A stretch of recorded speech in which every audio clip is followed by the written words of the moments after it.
Salut à tous, bienvenue dans le Tennis Football Show. Donc cette semaine on va commencer d'abord par le football et on va parler d'une équipe en particulier, donc on va parler de l'Olympique Lyonnais. Ouais. Donc qui a fait, alors si on remonte les 2 dernières semaines, c'est deux semaines complètement différentes, c'est-à-dire qu'il y a 2 semaines ils ont fait un match nul pourri contre Caen où ils méritaient même de perdre. C'est ça. Et zéro jeu, zéro envie. Et la semaine dernière ils nous battent Manchester City là-bas, chez eux. Et l'OM. Et ils battent l'OM dimanche 4-2. Ouais, donc.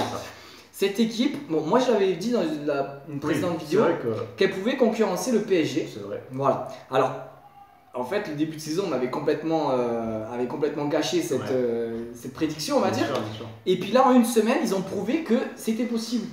Mais après, à mon sens, tu avais raison, c'est-à-dire que sur le niveau des joueurs, bien sûr que si tu prends les joueurs de Lyon, c'est tous des excellents joueurs, Fekir est resté, ils se sont renforcés, au final, ils ont juste perdu Mariano, ils ont pris Dembélé, donc au final ils n'ont rien perdu, et donc je pouvais comprendre que tu dis que c'était un rival, mais quand tu voyais qu'ils perdent à Reims, un match de merde contre Caen, contre Nice ils perdent à domicile, tu te dis pourquoi, et là quand tu vois le match qu'ils font à City, le match qu'ils font contre l'OM, et tu te dis mais là c'est pas les mêmes joueurs. Et je trouve que ce qui fait la différence en fait entre tous ces matchs, c'est l'envie. C'est l'envie en et fait, l'engagement. Il n'y a que s'il y a des gros matchs que ces joueurs ont envie et que cette équipe se met à jouer et à jouer ensemble. C'est ça. Le match qu'ils ont fait à City, c'était un match de groupe, d'une équipe. Ils ont été tous ensemble dans le même sens et c'était beau à voir. Et d'ailleurs, City, la première mi-temps, il y a 2-0, mais il n'y a rien à dire. Vraiment. Alors après, City s'est réveillé, ça a été un peu plus tendu en deuxième mi-temps. Mais la première mi-temps, honnêtement, Lyon, ils étaient au-dessus. Et tu veux que je te dise, j'ai peut-être l'impression que Lyon aime bien ce statut de un peu outsider. On t'attend plus parce que tout le monde disait qu'ils allaient se prendre une raclée à City. Rappelle-toi aussi que Marseille était plutôt favori. Parce que tout à fait. Là, de toute façon, avant cette semaine-là, Marseille est favori avant le match du dimanche. Voilà. Et là, au final, j'ai l'impression qu'ils se sont servis de ça aussi comme motivation. Mais c'est ça, il faut qu'il y ait du gros match, quelque chose qui les motive, sinon ils laissent couler. Donc concrètement, Lyon évidemment est capable non seulement de se qualifier pour les huitièmes de Ligue des Champions, mais est capable de finir minimum second, voire. Mais le problème, il faut qu'ils mettent la même envie à chaque match. Et par exemple, là, ils vont affronter le Shakhtar Donetsk, il faut qu'ils fassent le même match que contre City, qu'il soit énorme, qu'il soit bon. Et qui donne tout. Voilà. En plus, le Shakhtar, dans la poule, à la base, c'était censé être leur concurrent direct pour la deuxième place. Donc, il faut vraiment qu'ils soient à fond là-dessus, sinon, c'est même pas la peine. Donc voilà, après, il faut qu'ils arrivent à garder ça sur la saison et pas faire de temps en temps une dizaine de matchs énormes, puis 2-3 matchs mauvais, et on ne peut pas gagner des titres comme ça. Donc, il faudra absolument qu'ils soient réguliers. Et d'ailleurs, ça tombe très bien parce qu'on va enchaîner sur le même sujet qui est l'engagement, le caractère, le mental, l'envie. Le PSG en Ligue des Champions, donc une fois de plus, voilà, le match à Liverpool ne gagne pas chez un gros. Ils n'ont pas été bons quoi. Ils n'ont pas mis l'envie. C'était chacun joue dans son coin, Neymar joue dans son coin, Mbappé dans son coin. Et du coup, on a une équipe en face, Liverpool. Et en plus, Liverpool n'a pas fait un grand match. Non, ils n'ont pas été énormes. Mais eux, ils vont dans le même sens.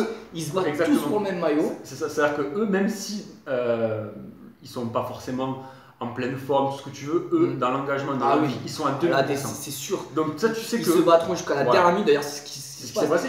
Et Firmino, qui a pris un doigt dans l'œil, il a rentré ça du doigt dans le week-end. Il n'était pas titulaire, qui rentre et qui leur met un but sublime. C'est ça. Mais pareil, ça c'est beau. Ça c'est une équipe qui se bat. Il est beau le but de Firmino, il n'y a rien à dire. Mais je suis désolé.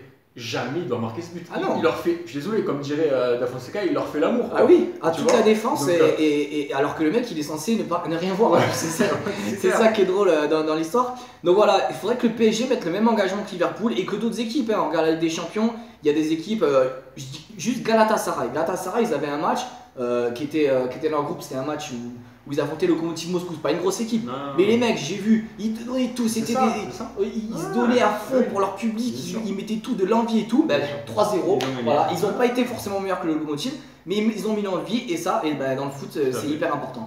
Voilà, donc il faut que le PSG arrive absolument à mettre une envie de fou dans les gros matchs et c'est peut-être ça qui leur fera passer le palier. C'est pour ça que le changement d'entraîneur en soi, sur la qualité de jeu, ça sert pas à grand chose parce qu'il peut tester toutes les formules qu'il veut.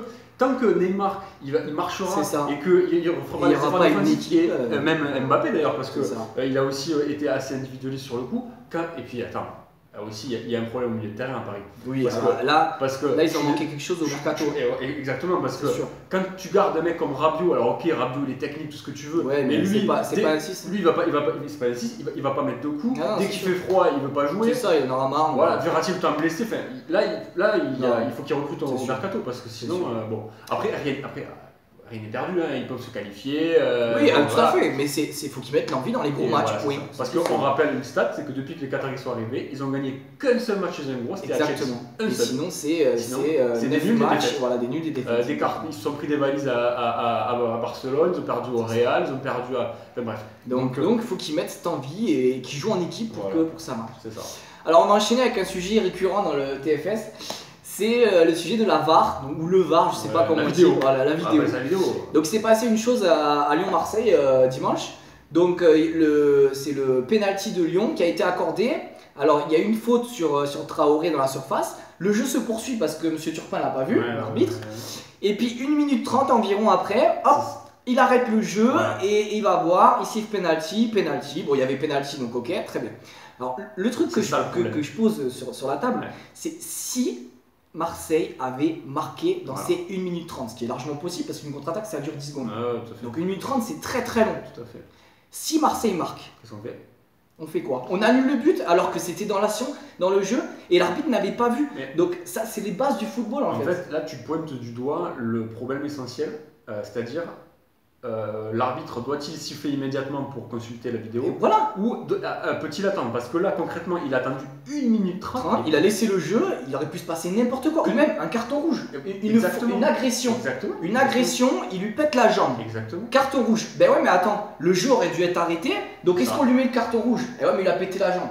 Donc en fait, ça peut que créer encore plus d'injustice et de bordel, alors qu'il aurait arrêté le jeu, bon.